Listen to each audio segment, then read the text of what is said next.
Jemimah, ini bener-bener unplanned. Hidup kamu ambil kuliah hukum, lulus cum laude.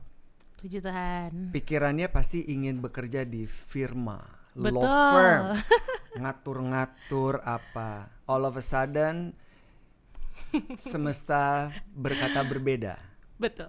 Dan kemudian kamu ikut kompetisi Indonesian Idol, Yes. top 5. Puji Tuhan. What happened? Life happen. Life happened. Jadi emang gak direncanain sama sekali. Aku juga kaget. Karena bahkan mama pun dari dulu udah bilang pokoknya kayak yang jelas-jelas aja. Mama juga tipikal orang tua yang kayak gak usah diseni lah kayak gitu. Oh, kayak gitu. yang jelas-jelas aja gitu.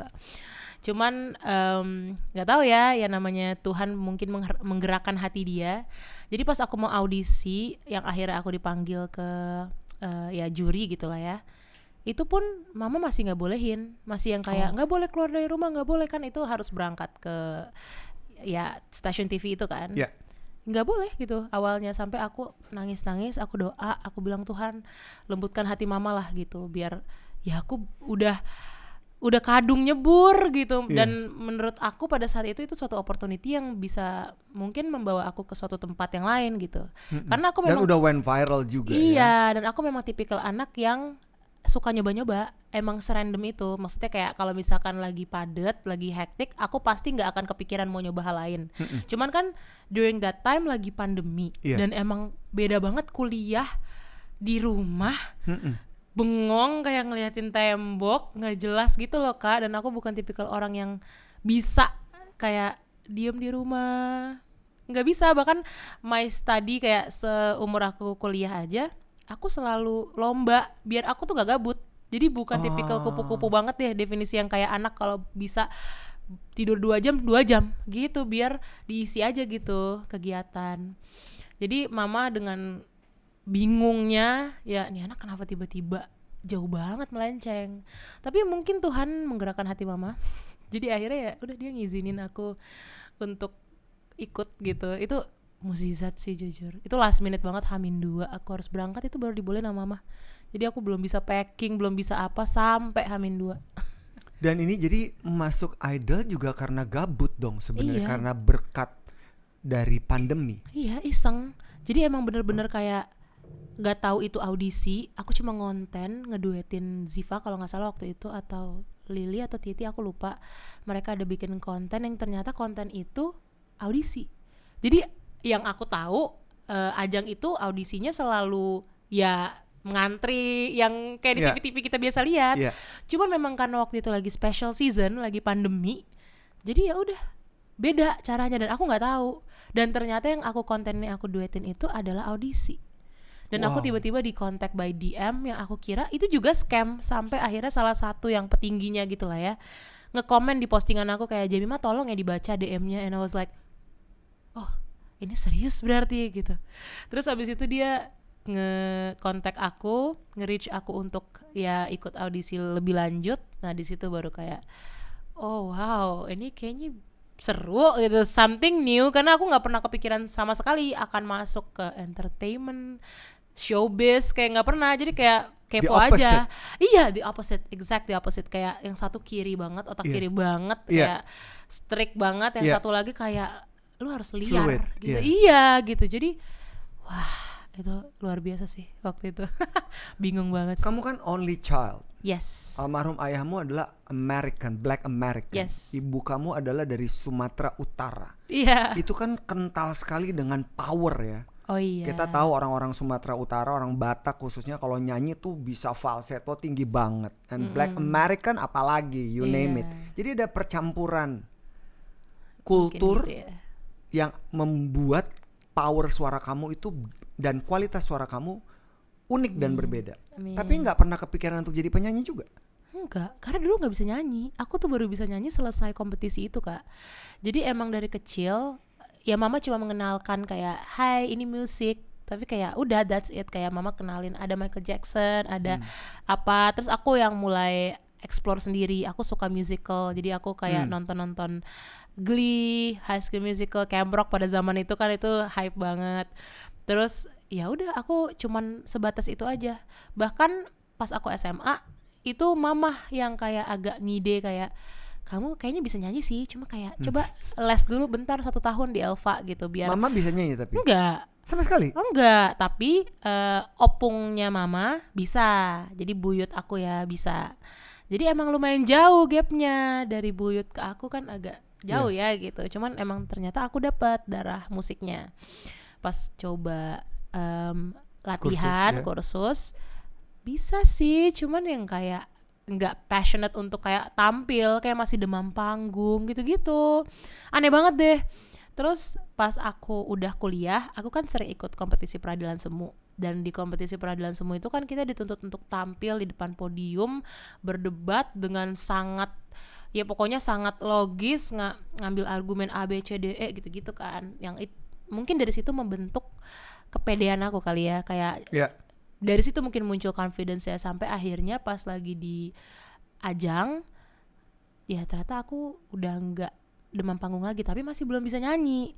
Cuma kayak nggak bisa nyanyi aja sampai masuk 5 besar. Iya sih, katanya maksudnya dibanding yang lain tuh aku nggak bisa nyanyi. Kayak teman-teman yang lain tuh anak-anak lomba gitu loh, anak-anak festival. Jadi kayak kemampuan aku dibanding mereka tuh jauh. Jadi menurut aku malah kayaknya orang-orang ngelihat aku sampai akhirnya aku bisa di top 5 itu justru karena dengan fisik aku yang seperti ini, mereka nggak expect aku akan nyanyi sehalus itu gitu. Karena jatuhnya suara aku sebenarnya halus untuk sebuah kombinasi Sumatera Utara dan Black American.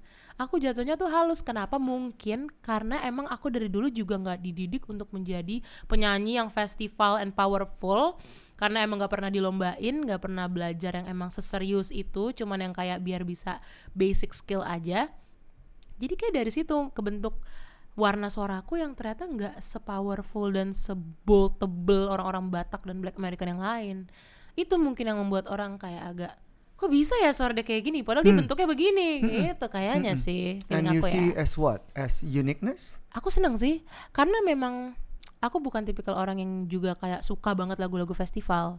Aku malah lebih suka lagu-lagu santai, tapi aku bisa menikmati dan ngenakin itulah. Aku lebih kayak gitu. Tapi untuk nyanyi lagu festival senang juga. Cuman in certain occasion aja, kalau misalkan emang lagi weddingan, ya boleh gitu. Tapi kalau terus-terusan kayak suaraku habis deh Kak. Beneran, aku kayak wah itu parah banget. Bahkan kemarin nih pas aku terakhir minggu lalu aku ngisi weddingan, itu bener-bener songlist yang dipilih sama bride-nya kayak 5 lagu yang kayak My Heart Will Go On, I Have Nothing yang tinggi-tinggi banget. Terus aku pas pulang, aku harus kayak promo untuk lagu Kamu Tak Sendiri nih kan, terus suaraku habis. Oke.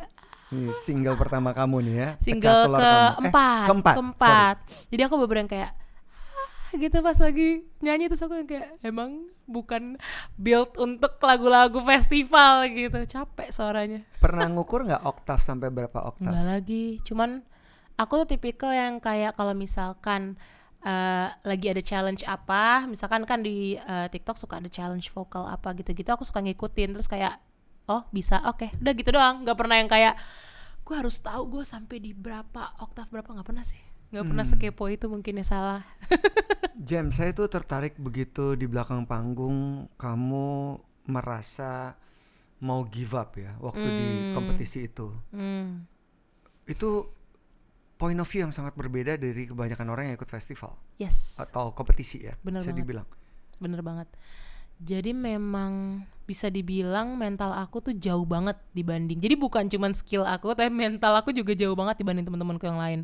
Mereka bahkan kesel kayak pas aku nangis-nangis tantrum minta pulang pas udah mau top 5, itu mereka juga yang kayak mungkin gemes ya, lemah banget sih gitu. Karena kan mereka anak lomba dan mereka memimpikan ini, mungkin bahkan posisiku tuh dimimpikan ribuan orang, ratusan ribu orang. Betul. Jadi salahnya aku pada saat itu, dan itu adalah suatu pembelajaran hidup aku nggak ngelihat in a bigger picture. Aku cuma lihat dari POV aku doang. Aku cuma pokoknya gue capek, gue kesel, gue nggak suka. Ini udah melenceng jauh dari yang gue mau.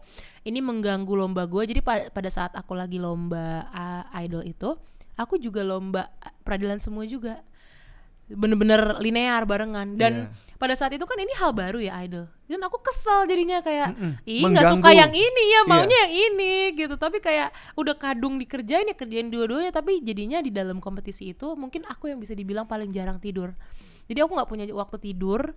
Minimal setiap hari kita harus latihan. Suara tuh capek banget karena kurang tidur itu. Aku bener-bener harus ngerjain skripsi juga pada saat itu, dan lomba peradilan semu yang ini gitu yang aku lagi jalanin, ini internasional gitu. Jadi aku suka banget, dan ini You adalah like to compete. yes, and this is my life for like 3 years gitu, jadi kayak sayang aja untuk aku lepasin. Tapi pada saat itu aku harus memilih untuk melepaskan salah satu, dan gak mungkin si idol, aku kan masih jalan. Maksudnya kayak ini sesuatu yang real banget, orang bisa nonton, tiba-tiba aku hilang dari panggung, satu Indonesia ini bakal kayak kemana ini orang gitu. Minimal yang satu lagi ini ya tim aku akan kehilangan aku, tapi at least aku bisa nyari penggantinya gitu loh. Kalau aku kan nggak bisa di replace gitu kan. Akhirnya aku harus melepaskan yang ini, dan ini membuat aku menjalankan si idol ini jadi lebih kayak harusnya kemarin gini-gini. Ada perang batin. Iya, ya namanya anak-anak baru gede kali ya. Jadi POV-nya bener-bener yang kayak dari sudut pandang aku aja yang aku pikirin. Aku nggak mikirin betapa banyak orang di luar sana yang pengen banget ada di posisi aku, yang memperjuangkan untuk bisa sampai segitu jauhnya. Gak semua orang bisa jadi top 5 Indonesian Idol itu kayak. Exactly. Jadi aku ya itu salah satu pembelajaran hidup aku sih. Aku waktu itu terlalu manja dan ya ababil banget lah gitu. Waktu itu ada intervensi dari mama nggak? Enggak, mama malah pengennya aku, ya lu kan udah nyemplung ya jauh lah gitu. Kalau mama tuh tipikal orang yang kayak kalau lu udah berani ngambil langkah, lu harus menang di situ. Iya, lu harus menang di situ gitu. Itu pressure juga buat aku, kayak minimal aku nggak terlalu suka gitu loh untuk showbiz dan semuanya pada saat itu ya. Jadi itu pressure juga. Tapi sih. mama ngasih pressure harus cum laude dan kamu berhasil cum laude. Karena aku suka pada saat itu. Jadi ya pada saat itu ya, ini aku akan ngomong pada saat itu semua karena sekarang aku mindset aku udah berubah banget, udah beda banget, udah pendewasaan jauh lah. Jadi emang pada saat itu ya bagi aku pendidikan aku tuh nomor 1. Kalau bisa nomor 0,5 dalam artian kenapa? Karena untuk aku bisa masuk ke dalam waktu itu aku undip ke dalam universitas itu, perjuangan aku gila-gilaan Kak. Jadi mama tuh financially gak bagus. Jadi aku emang pilihan aku adalah aku harus masuk PTN atau tidak kuliah sama sekali.